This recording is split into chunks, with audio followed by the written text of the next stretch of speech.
this may be the angriest movie ever made. And I think it has something to do with it taking place almost entirely within 1976 New York. Something about this city and this time seems to have made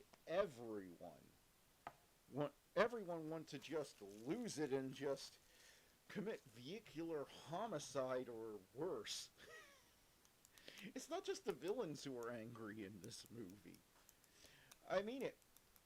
This is a very good 70s thriller, but it also has, like, I don't know.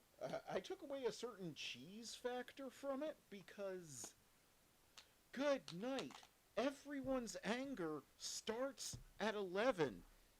No matter who the character is in this movie, their anger starts at 11, and then the circumstances of the movie dial it up to like 20. And this is on a scale of 1 to 10. It's like, random guy, movie opens with random guy needing his car fixed. He flips out on the mechanic. He then drives off. He then starts flipping out on the guy whose car broke down. That guy then flips out on him.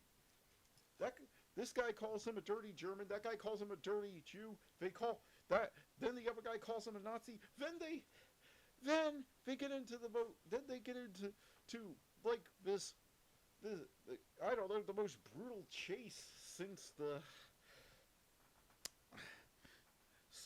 chariot race scene in Ben-Hur, and they both die.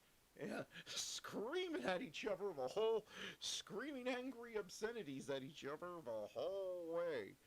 And it doesn't calm down once our lead shows up.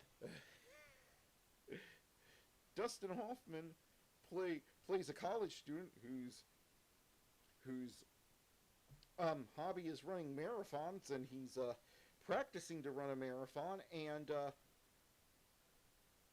well, we're introduced to him. He just runs into another random guy, and they start trying to outrun each other, I guess, because they're both practicing.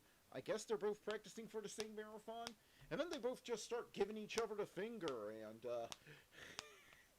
again, no real motivation other than, well, if you know the history, I guess New York in 1976 was a horrible place to be. And this movie is a testament to that. I mean, I don't think New York has ever looked more run down than it does in this movie. However, however, once the plot kicks in, there isn't a lot to laugh at. This is a brutal movie. Even by modern standards, this movie earns its R rating. I mean, this is a nearly 50-year-old film, but good night, it sure earns its rating. And honestly, I think it does for dentists what Jaws did for sharks. You don't want anything to do with them after this movie. Roy Schneider is working with this German who's trying to get at the diamonds he smuggled to New York back when he was a dentist at one of the Nazi camps. So this guy is a former Nazi. However, this guy somehow becomes convinced that Roy Scheider is going to rip him off. So then he targets Dustin Hoffman, who is Roy Scheider's brother, murders Roy Scheider, and then the movie becomes one of the best examples of the action thriller I've ever seen. As Dustin Hoffman, he has no training, he has no special skills. The only thing he has is what he tells people earlier, which is he runs marathons, so he's trained himself to ignore pain and keep running. And basically, being able to run is the only thing that keeps him alive after being tortured by this dentist. And kidnappings, betrayals,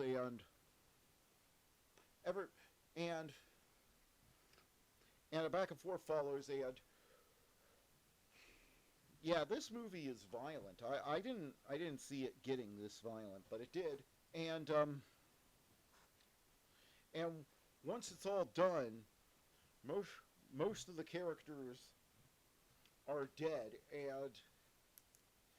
and the interesting thing about this movie is that a not while a Nazi is the villain, everyone seems to have a very dark side. I mean, this may be, in his long career, this may be the darkest script William Goldman ever wrote. And it's definitely the darkest Dustin Hoffman movie I've ever seen. If your main exposure to Dustin Hoffman is for Rain Man, this is a completely different type of performance. He is a man who is physically and psychologically tortured to the point where he loses it in the end and starts trying to make a man eat diamonds at gunpoint. Even though I'm not exact, even though when this movie started, I'm not exactly sure how he knows just how a gun works. And honestly, I have to wonder if William Goldman was like battling depression or something when he wrote this, because it has a very dim view of humanity. But I was on the edge of my seat from beginning to end, so there is that. And people walked into the room while I was watching it, and rather than going about their business, they sat down and were engrossed.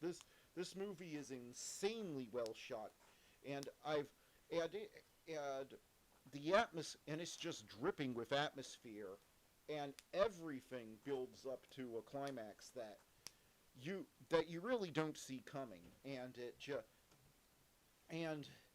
there's even a definite and Roy Scheider, and I guess I gave that away, but Roy Scheider, I actually found what happened to his character as shocking as Vivian Lee in Psycho. It just at the time that it happens, you think he's going to be co-lead with this movie, and that part of the movie's thing is going to be him and his brother proving that their father wasn't guilty of treason, and that's going to say. But no, that's just backstory for their character. That just gives their characters depth. It doesn't actually have anything to do with the actual plot of it, with what actually happens in the plot of the movie. It's just character background to inform why their characters do this.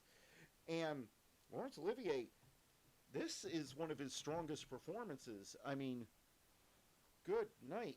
I mean, he played the definitive version of Hamlet, but this is right up there in that you really won't know that it's him.